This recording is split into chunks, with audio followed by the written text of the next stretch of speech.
Հանրային ռադիոյի ուղիղ եթերում վերնատունն է, ես Նազելի Օհանյանն եմ, ողջույն սիրելի ռադիոլսողներ եւ Հանրային ռադիոյի Facebook-յան էջում այս պահին մեզ դիտողներ, հետևողներ,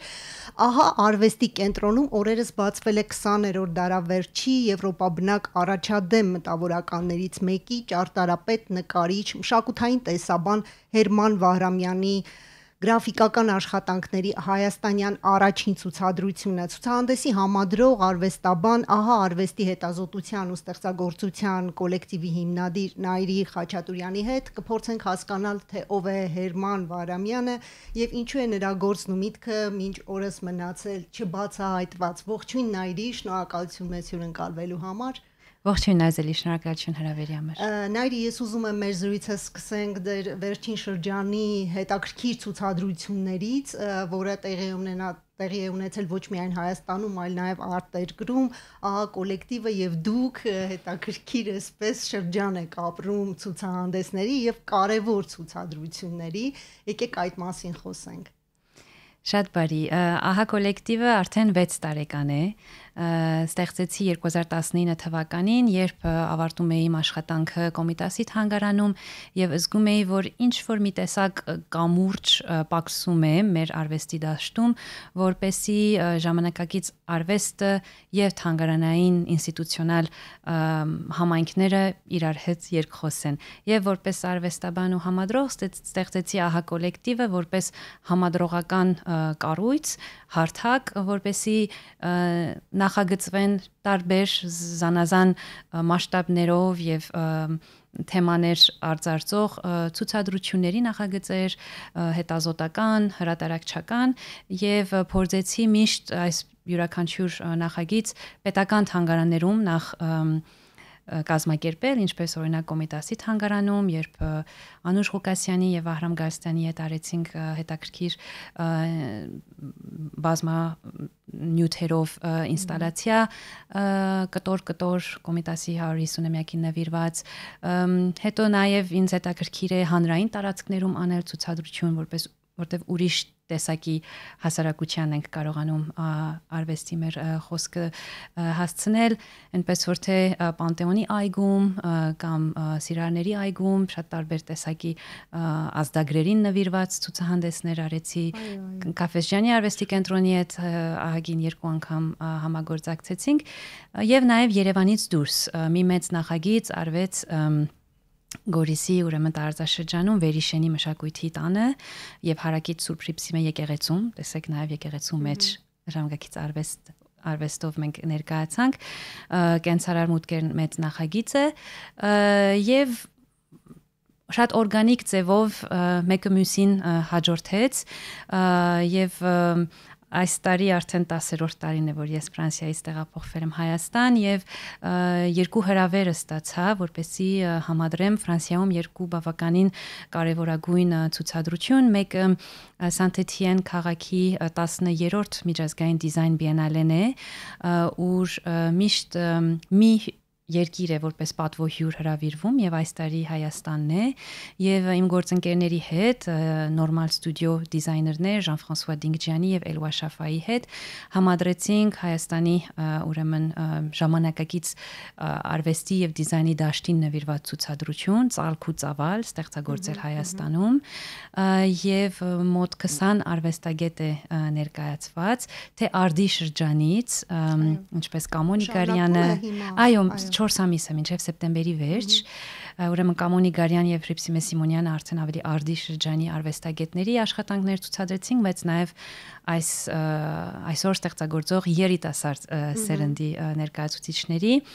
իսկ երկրորդ ցուցահանդեսը Լիոն քաղաքի Բուլուկյան հիմնադրամում է, որը ժամանակակից արվեստի կենտրոն է, գտնվում է Լիոնի սրտում եւ առաջին անգամն է, որ զուտ հայկական ժամանակակից արվեստին նվիրված ցուցադրություն է արվում, վերնագիրը Territoire tissé, այսինքն հյուսված կամ հյուսածո տարածքներ, ցույց է տալի թե գորգարվեստը եւ հյուսելու արարքը ինչպես է դրսեւորվում ժամանակակից արվեստագետների աշխատանքների մեջ, Պոլսից Հերաբույուկ Տաշյանն է ներկայացված, Բերլինից Սիլվինա Դերմկրչյանը, Փարիզից Մելիք Օհանյանը, Արաք Սահակյանը եւ նաեւ Հայաստանից Դավիթ Քոչունցն ու Խորեն Մաթևոսյանը տարբեր սերնդների արվեստագետներ են, բայց բոլորը ունեն հետաքրքիր մոտեցում եւ աշխատանքներ ավելի փափուկ հյուսված նյութերով։ Հետաքրքիր է նաև արձագանքները, ինչպիսի արձագանքներ եղան։ Շատ դրական, անսպասելի է, ճիշտն ասած, Ֆրանսիայի հասարակության համար այս տեսակ աշխատանքներ տեսնել, որտեվ ընդհանրապես Սփյուռքի եւ Արևմուտքի հայացքը դեպի Հայաստան, ինչպես Հերմանն է ասում, եւ կանդրադառնանք իր այս գաղափարախոսության մտքին, շատ ավելի այսպես ասած մշակութային դիակապաշտության ձևով է արտահայտվում, այսինքն միշտ Հայաստանին եւ հայկական մշակույթին դիտարկում են շատ անցյալին ուղղված ինչ որ հայացքներով եւ բովանդակությամբ, այնպես որ թե Սանթեթիենում, թե Լիոն քաղաքի ցուցադրություններում լիովին նոր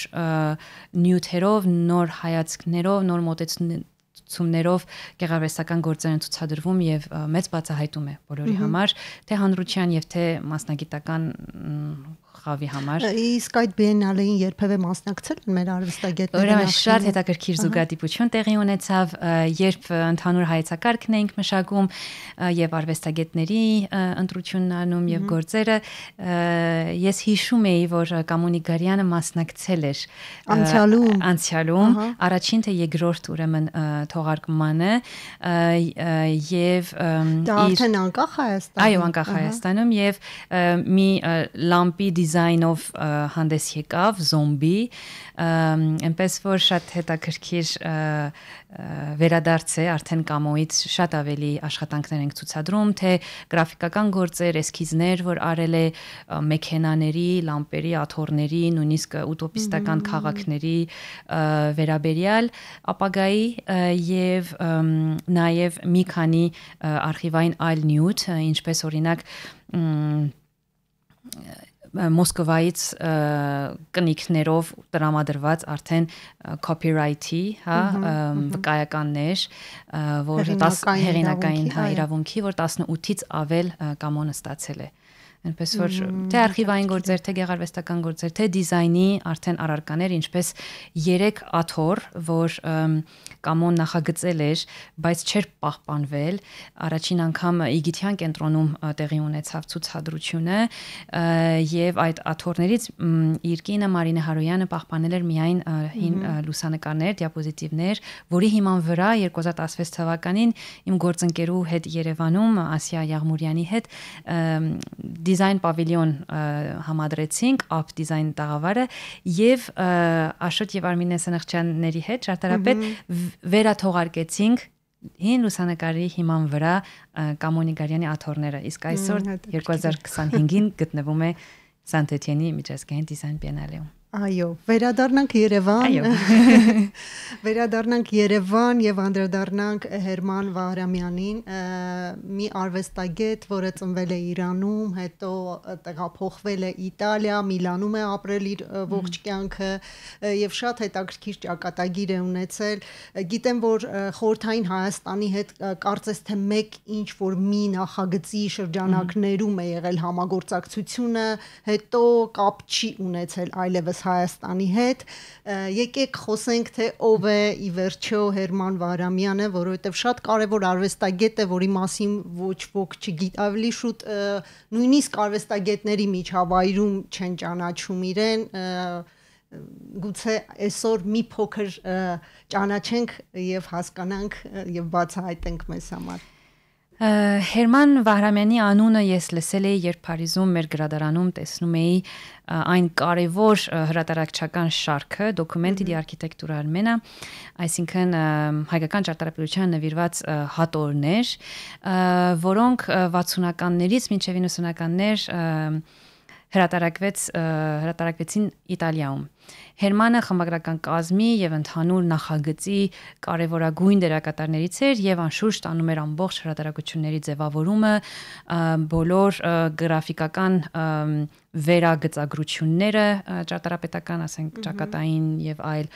գծագրությունները, որոնք նվիրված էին առանձին պրակներով տարբեր Հայաստանի, Արցախի, Արևմտյան Հայաստանի, Իրանի հայկական ուրեմն ճարտարապետական կոթողներին, բայց ես այդքանը գիտեի Հերմանի մասին։ Անցած տարի Վենետիկ էի այցելում եւ Մինաս Լուրյանի հետ զրուցելիս ինձ առաջարկեց, որ ծանոթանամ իր կնոջ հետ,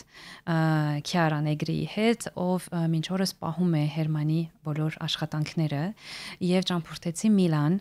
2009-ին է մահացել Հերմանը, իր կինը ամբողջ գեղարվեստական գործերը Հերմանի պահպանել է,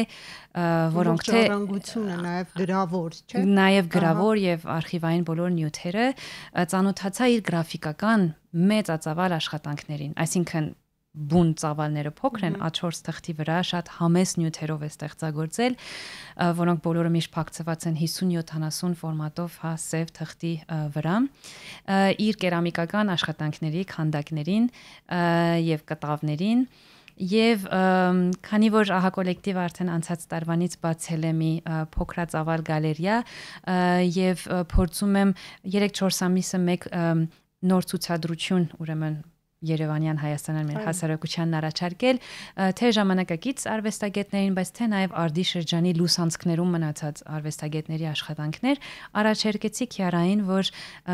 Հերմանի գրաֆիկական աշխատանքների առաջին շրջանի աշխատանքներ ցուցադրեմ, սիրով համաձայնվեց եւ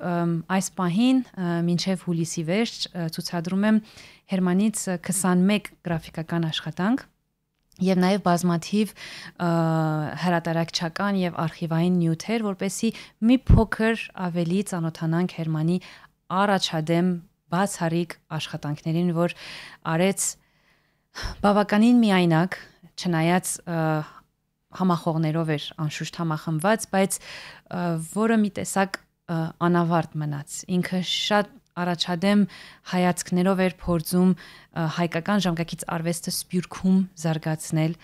ստեղծել նոր գեղարվեստական լեզու, նոր մտածելակերպ, բայց բախվում էր բազմաթիվ խնդիրների, այ մտածելակերպի, հնարավորությունների, մի ընտանիք կար Մանուկյանների ընտանիքը, Միլանաբնակ, որ մինչև կյանքի վերջ օժանդակեց ֆինանսապես Հերմանին, որպեսզի հրատարակչական մեծ գործունեություն ծավալի։ Նախ երբ Թեհրանից եկավ ուսանելու Հռոմ ճարտարապետություն, արագ հասկացա, որ իրեն զուտ կառուցելու, շենքեր կառուցելու, նախագծելու գործունեությունը չի ճարտարապետի, որ իրեն հետաքրում է, այլ ավելի հետազոտական, տեսական, հրատարակչական, ցուցադրական ուղղությունը ճարտարապետության եւ ինքը որպես ճարտարապետ նախ իր մտայնությունն էր շատ հստակ եւ այդ ժամանակաշրջանում է 1977 թվականին, որ ստեղծեց ICOM ինստիտուտը, որը հենց ICOM նշանակում է Institute of Communication, այդ հաղորդակցման պակասն էր ուզում լրացնել, որ արևելքի մշակույթները արևմուտքում, Իտալիայում, Եվրոպայում շատ անտեսված են, չգնահատված, չեն ճանաչում եւ ինքը այդ ICOM-ը ստեղծեց որպես այլընտրանք, որպեսի ցուցադրությունների, սիմպոզիումների, հրատարակությունների միջոցով արևելքի, այսինքն իրանական, հայկական, քրդական եւ այլ փոքրամասնությունների մշակույթներ Եվրոպայում կարողանան ավելի տեսանելի դառնան։ Այսինքն իրոք այդ տեսողական եւ տեսանելի շուրջ է, որ իր ամբողջ ջանքը գործադրեց, որպեսի եւ նաեւ փորձել ցույց տալ այդ մշակույթները, որ այսպես ասած արեմուտքի գաղութատիրական հոսանքներով եւ շարժումներով անտեսվեցին եւ անտեսանելի դարձան կամ չգնահատված եւ սխալ ձևով մեկնաբանված տարիներ շարունակ ICOM-ի միջոցով համախմբեց Իտալիայում եւ ոչ միայն ամբողջ Եվրոպայում ապրող իրանցի եւ հայ բազմաթիվ մտավորականների, արվեստագետների սիմպոզիումների ժամանակ փիլիսոփաներ, նկարիչներ, բանաստեղծներ, Վայ Օշական, Մարկ Նշանյան, հա, Լյուդվիգ Բազիլ, երաժիշտներ համախմբվում էին, այսինքն Հերմանը ոչ միայն դե ճարտարապետ հետազոտող, խմբագիր, հատարակիչ եւ նկարիչ, արվեստագետ, այլ նաեւ մշակութային գործիչ էր։ Առաջադեմ, այսինքն այնպիսի երբ տեսնում եմ ամբողջ այս արխիվային գործերը եւ թվականներով փորձում եմ հասկանալ լավ այս ազդագիրը, որ օրինակ Արարատ վերնագրով փորձում է սիմպոզիում կազմակերպել 1-2 ամսվա տևողությամբ Իտալիայում հայկական ժամանակակից արվեստին նվիրված եւ հրավիրում է այս եւ այն մտավորականների, հասկանում եմ, որ ինչ մեծ հերանեկարով եւ տեսլականով էր Հերմանը գործում, փորձում էր կամուրջներ ստեղծել մասնագիտարվեստի տարբեր ճյուղավորումների միջև եւ դրա համար ես շատ հարազատ եմ արևմուտքի միջև, քանի որ ինքը շատ հետաքրքիր մոտեցում ուներ, որքանով որ ես տեքստին հարցազրույցին ծանոթացա, ինքը ասում էր, որ չկա զուգահեռ գնացող եւ իրար հակադրվող արևելք եւ արևմուտք, չէ՞։ Այո, շատ հետաքրքիր է, երբ իր հարցազրույցներն ենք մենք կարդում, որտեվ շատ կենսագրական բնույթ ունեն եւ ցույց է տալի ի վերջո, որ ինքը Իտալիա գալով է, Եվրոպա, Արևմուտք գալով է, որ ավելի լավ կարողացավ ճանաչել իր արևելյան ինքնությունները, մշակույթները, Թեհրանում ինքը իր խոսքերով հայկական գետոյի մեջ էր մեծացել եւ շատ արևմտապաշտ, արևմտամետ միջավայրում, որից ուզում էր դուրս գալ,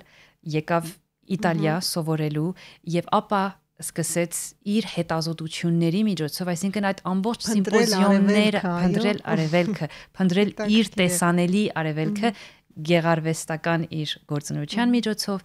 գիտական իր գործունեության միջոցով Նայրի, ես կուզեի իր տեսություններից մի փոքր խոսենք, որտեղ շատ հետաքրքիր իր տեսություններն ու իր առաջարկները ու նաև դրանք շատ արդիական են, այսօր էլ շատ կարևոր են այդ մտքերը, այնտեղ կա մտքի սփյուռքը իր ու գաճաճ մտածող, հա, եթե ես չեմ սխալվում, հա, գաճաճ մտածող այդ երկու գլոբալիզացիայի դարաշրջանում այո դարաշրջանում փորձենք հասկանալ թե ինչ էին դրանք իրենցից ներկայացնում եւ որքանով էին այսօր դրանք արդիական իր տեսությունները Հա, դե 70-80-ականների, 90-ականների ժամանակաշրջանն է Իտալիայում եւ ինքը իր այս ICOM-ի ինստիտուտի միջոցով փորձեց ձեռնարկել այնպիսի նախագծեր, որպեսզի այդ արևելքը, որ անտեսանելի էր, տեսանելի դարձնի եւ ցույց տա արևելքի ինքնուրույնությունը ինքնության, մշակութային տարբեր դրսևորումները, տարբեր ծալքերը, որոնք հայտնի չեն, բայց նաև ընդհանուր աշխարհաքաղաքական փոփոխությունները, զարգացումներն են մեջտեղ բերում եւ այդ գաճաճ մտածողությունը գլոբալիզացիայի դարաշրջանում արդեն նախանշում էր, թե այսօր մենք ինչպես ենք ապրում, այսինքն բավականին նույնականացված մշակույթները, փոքրամասնությունները ամբողջովին ջնջված կամ չգնահատված։ Իսկ այդ գաճաճ մտածողը ում նկատի ուներ։ Ընդհանուր հասարակության եւ նաեւ իշխանությունների եւ արեմտյան բոլոր ուժերի ինքը նաև իր կյանքի երկրորդ շրջանում ստեղծագործական աշխատանքներ ծավալեց որպես սատիրիկ նկարազարդող եւ իտալական ցախական թերթերի մեջ ես բոլոր մտածողությունները եւ տեսությունները, որ իր մտքում էին, նաեւ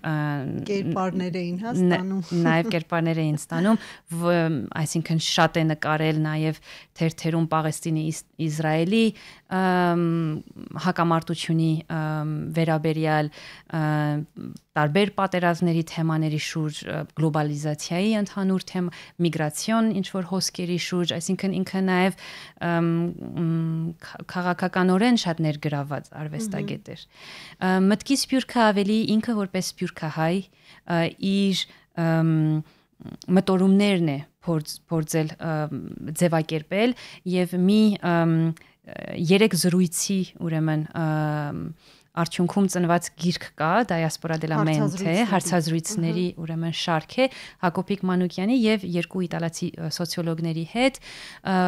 ուր արտահայտում է նախ իր կենսագրական տվյալները մեջտեղ բերելով որ Թեհրանում այդ գետոացված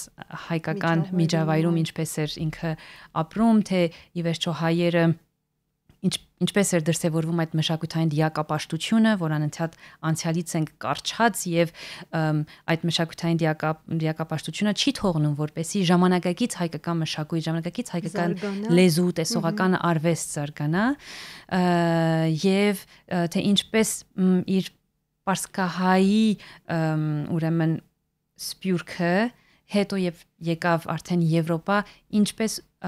այլ ուրեմն դրսևորում ստացավ փոխակերպվեց, այդպես ինչ որ իմաստով իր շփումը Հայաստանի հետ եղավ միայն այդ հրատարակչական շարքերի միջոցով դոկումենտի դի արքիտեկտուրա արմենը մի անգամ կարողացավ գալ Հայաստան 90-ականների սկիզբ երբ Հայաստանը անկախանում էր բայց ես նաև Արցախում պատերազմ էր տեղի ունենում եւ ներկայացրեց իր գրքերի շարքը, բայց նաև մի հարցազրույց տվեց Ռուզան Զաքարյանի հետ, ով Գարուն ամսագրում էր, ուրեմն գրում, եւ ցավոք սրտի այդ հարցազրույցի ավարտին արդեն բացահայտ երևում է թե ինչքան ինքը Իտալիայում իր այս ամբողջ գործունեությունը, որ ծավալում էր մտավորական, գեղարվեստական, չհասավ այն տեղը, որ ինքը իր տեսլականով տեսնում էր այն նոր հաստատութենական տեսլական որ ուզում էր ստեղծեր սպյուրքի համար այդ սպյուրքյան նոր մտածելակերպով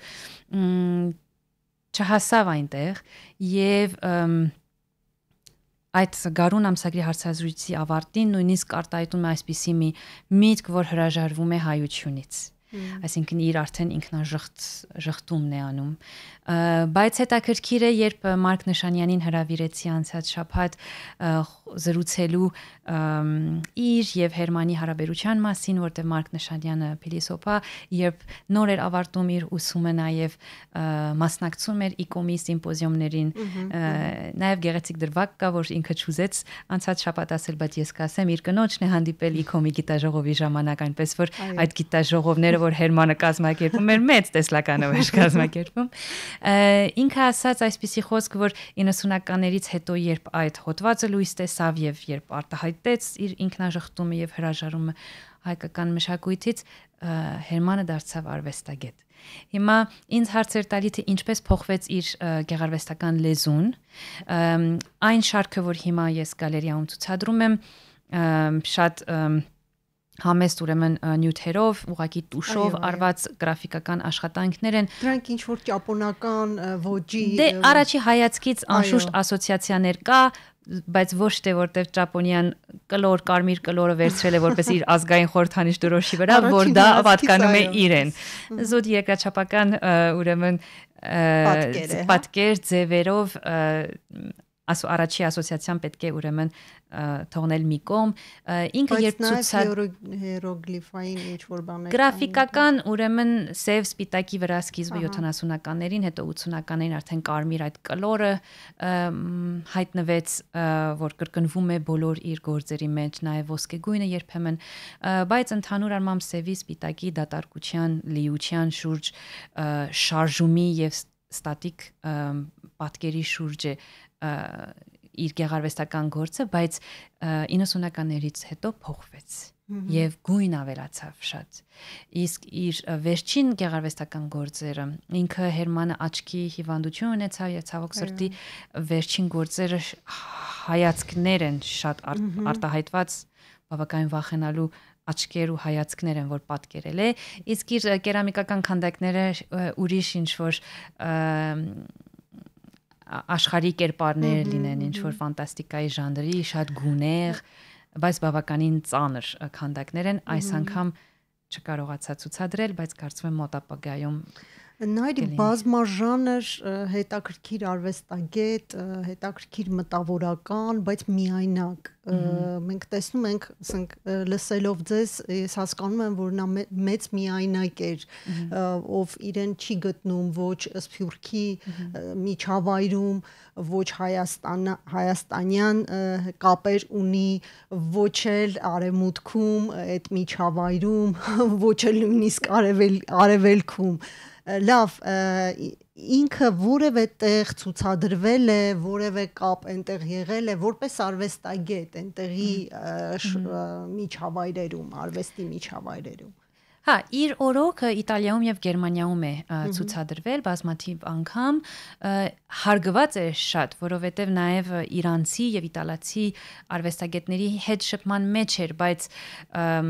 լայն հասարակության եւ մանավանդ հայկական համայնքների կողմից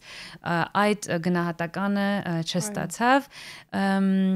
նույնիսկ իր մահվան, որովհետեւ չէր ընկալվում իր միտքը։ Դե ասում են, որ իրենց ժամանակից առաջ ապրող արվեստագետները ուշ են գնահատվում, այնպես որ ուրախ եմ, որ այսօր առնվազն հնարավորություն ունենք Հայաստանում մենք ցուցադրելու իր աշխատանքի ժառանգության մի հատված, բայց օրինակ իր մահվան ներկա էր Պարսկաստանի դեսպանը Իտալիայում, այսինքն հարգված էր պետական մակարդակով, բայց նույնիսկ Իրանում տեղի ունեցավ ցուցահանդես իր օրոք։ Ես հիմա մեծ հույսեր ունեմ, չգիտեմ ինչպես մեր աշխարհակաղակական զարգացումները կլինեն, բայց մեծ հույսեր ունեմ, որ Թեհրանում, միգուցե Թեհրանի ժամանակակից արվեստի թանգարանում բավականին լուրջ ռետրոսպեկտիվ միգուցե կազմակերպվի, սկսել եմ նախագծել, միգուցե նաև ընդգրկվեն իրանցի արվեստագետները, որ Իտալիայում 70-80-ականներում էին ստեղծագործում եւ Հերմանի հետ շփման մեջ էին, այսինքն արվեստի պատմության այդ միգուցե գլուխը հետազոտվի եւ իրանցի եւ աշխարհի հանրությանը կարողանանք ներկայացնել, բայց կարծում եմ, եթե Մարկ Նշանյանը, ով Հերմանի այս սկզբնական շրջանի սիմպոզիումներին մասնակից էր եւ չնայած վերջի հետո 30-40 տարին այդքան կապ չունեցավ իր հետ, բայց այսօր երբ իրեն հրավիրեցի, որ գալերիայում իր հետ զրույց ունեցանք, վերստին բացահայտեց Հերմանին եւ նույնիսկ այդ մտքի Սփյուռքի, ուրեմն գրքի մի հատված թարգմանեց հայերենի եւ հույս կա, որ ամբողջական իր կողմից էլ եկավ այն ցանկությունը, որ իր գրքերը թարգմանվեն հայերենի եւ իր գեղարվեստական ժառանգության ավելի ընդհանուր աշխատանքները կարողանանք ներկայացնել։ Շատ լավ, թերևս այսքանը փորձենք ամփոփել Նայիրի, գիտեմ, որ առաջիկայում էլի նոր ծրագրեր կան, ամփոփելով նաև կարող ենք խոսել այն ծրագրերից, որը հիմա եք աշխատում եւ նախապատրաստում։ Շատ հետաքրքիր զարգացումներ են տեղի ունենում գորգի շուրջ, ուրեմն մեր հայկական ժամանակից արվեստի ոլորտում, նախ այն մեծ նախագիծը կենսարար մուտք էր, որ տարբեր արվեստագետների եւ հետազոտողների հետ տեղի ունեցավ Վերիշեն գյուղում, ապա ինչ որ մի դրսևորում նաև ունեցավ անցած տարի Ոսկե ծիրանի ժամանակից առաջի Կարմիր գորգի թողարկմամբ արվեստագետ Դավիթ Քոչունցի հետ հիմա շարունակվում է եւ այս տարի հրավիրել եմ երկու ֆրանսիացի դիզայներ Ժան-Ֆրանսուଆ Դինգջյան եւ Էլուա Շաֆայը, ում հետ ես Սանտեթիենի դիզայն բիենալեն համադրեցի, որպեսի նախագծենք երկրորդ ժամանակակից Կարմիր գորգը Ոսկե ծիրանի այս տարվա փառատոնի համար, այնպես որ հուլիսի 13-ին կարծում եմ նոր լեզվով հետաքրքիր ավանդույթ է ձևավորվել Ոսկե ծիրանը արդեն արվեստագետների առաջարկած գորգով է բացումը տեղի ունենում եւ գորգի շուրջ եւս մի բավականին բացառիկ հնարավորություն ստեղծվեց, երբ անցած տարի գալերիայում հյուրընկալեցի եգիպտահայ արվեստագետ Աննա Բողիկյանին եւ ինքը նույնպես ցանկություն հայտնեց համագործակցել գորգագործների հետ եւ տեսնել թե հարաբերությունը գծագրության թղթի վրա գծագրության եւ հյուսված գծագրության միջև ինչպես է եւ Եվրոմիության Հայաստանի գրասենյակի հետ փորձեցինք ստեղծել հնարավորություն, որպեսզի residency, ստեղծագործական կացարանի միջոցով Աննա Բողիկյանը գա Հայաստան եւ ստեղծագործի եւ գորգագործների հետ աշխատանք ստեղծի, կարծում եմ մյուս տարի առիթը կունենանք, որ իր առաջի ցուցահանդեսը Հայաստանում տեղի ունենա։ Շնորհակալություն Նայրի, հետաքրքիր զրույցի համար։ Իհարկե մենք այսպես բացվելու շատ տեղեր ունեինք եւ փորձեցինք հնարավորինս ամփոփ ներկայացնել այն, ինչ դուք անում եք։ Սիրելի ռադիո լսող, իմ հյուրն այսօր ահա արվեստի հետազոտության եւ ստեղծագործության կոլեկտիվի հիմնադիր Նայրի Խաչատուրյանն էր։ Մենք խոսում էինք հետաքրքիր արվեստագետ, առաջադեմ մտավորական ճարտարապետ Հերման Վարամյանի գրաֆիկական աշխատանքների ցուցադրության մասին ու նաև արվեստագետի մասին, անդրադարձանք նաև ահա կոլեկտիվի գործունեությանը այնքանով, որքանով։ Այսքանը թերևս զրույցը վարեց Նազելի Օհանյանը։